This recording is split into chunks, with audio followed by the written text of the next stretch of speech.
Hello friends, మనం ఈరోజు ఇంట్లోనే గోపి రైస్ చేసుకుందాం. మనం బయట హోటల్లో తెచ్చేలాగానే ఉంటుంది టేస్ట్. బయట ఫుడ్ కన్నా ఇంట్లో చేసుకుని తినడం హెల్దీ కదా, పిల్లలకంతా పెట్టడం. ఎప్పుడు రోజు బయట ఫుడ్ ఇష్టపడతా ఉంటారు కదా, మనం ఇంట్లోనే ఈజీగా చేసి పెట్టచ్చు. చాలా టేస్టీగా సింపుల్గా అయిపోతుంది. రాండి ఎలా చేయాలో వీడియోలో చూద్దాం. మనం వచ్చి గోపి రైస్ చేసుకునే దానికి కాలీఫ్లవర్ కట్ చేసుకున్న చిన్న చిన్న పీసులుగా. ఇప్పుడు దీన్ని వేడి నీళ్ళలో వేసేసి వేడి నీళ్ళలో కొద్దిగా ఉప్పు యాడ్ చేయండి. ఒకసారి కలుపుకుందాం. ఇప్పుడు ఈ కాలీఫ్లవర్ అంతా వేసేసుకుందాం.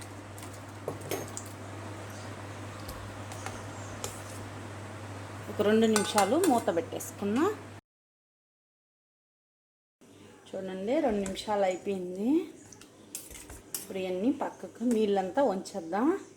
కాలీఫ్లవర్ అంతా చల్లారిపోయింది. కాలీఫ్లవర్ అంతా బౌల్లో వేసేసుకుందాం.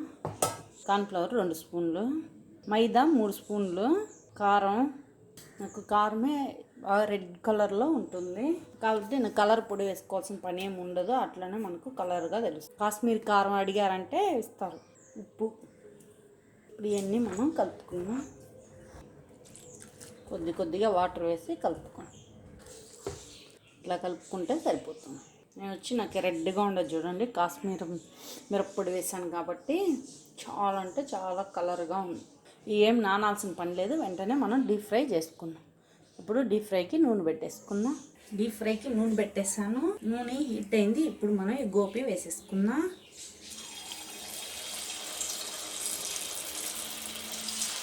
విడివిడిగా వేసుకుందాం. దీన్ని తిప్పించుకుందాం.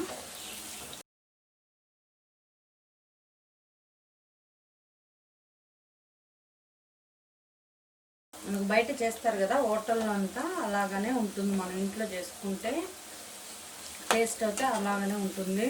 ఎప్పుడు అందరూ బయట ఫుడ్డే ఇష్టపడతారు. అలాగా మనం ఇంట్లోనే చేసినామంటే చాలా హెల్తీగా కూడా ఉంటుంది కదా. చూడండి, మనకు బాగా కాలింది.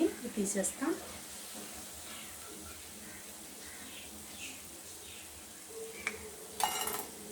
చూడండి, బాగా మనకి ఎర్రగా కాలింది.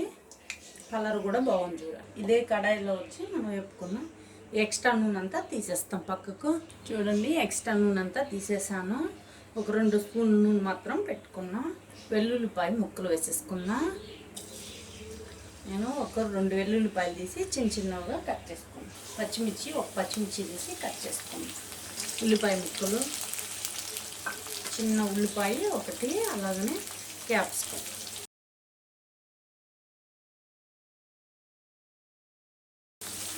క్యారెట్ ఇవి కొద్దిగా తీసుకున్నాం. మనం రైస్ చేసే క్వాంటిటీ బట్టి మనం తెచ్చుకోవాలి. అలాగనే క్యాబేజీ 80% బాగా వేగిపోవాలి. ఇందులోనే ఉప్పు వేసేసుకుందాం. మీకు కావాలంటే ఎగ్ కూడా ఇలానే కొత్త వేసుకోవచ్చు.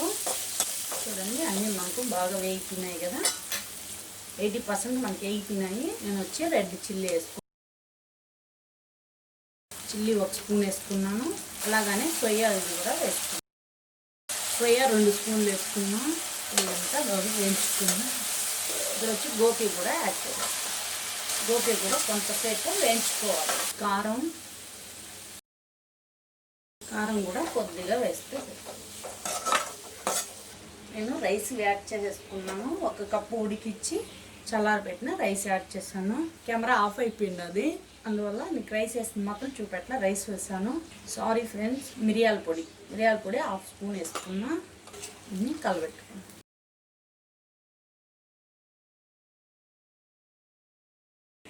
మీరు కొంచెం వెయిట్లెస్గా ఉంటే అక్కడ వచ్చి మీరు టాస్క్ వర్క్ చేసుకోండి. నాకు వచ్చి వెయిట్గా ఉందనివల్ల నేను చేయలేను.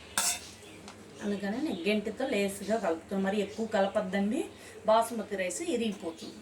మనం సోయా సాస్ వేసాం కాబట్టి మనకు కలర్ మారిపోయింది. గోపి రైస్ రెడీ అయిపోయింది.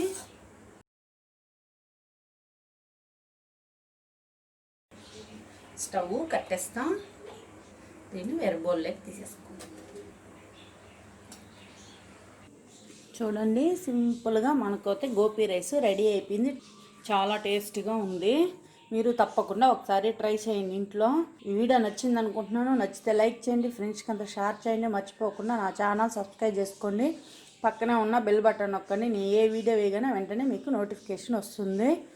Bye friends.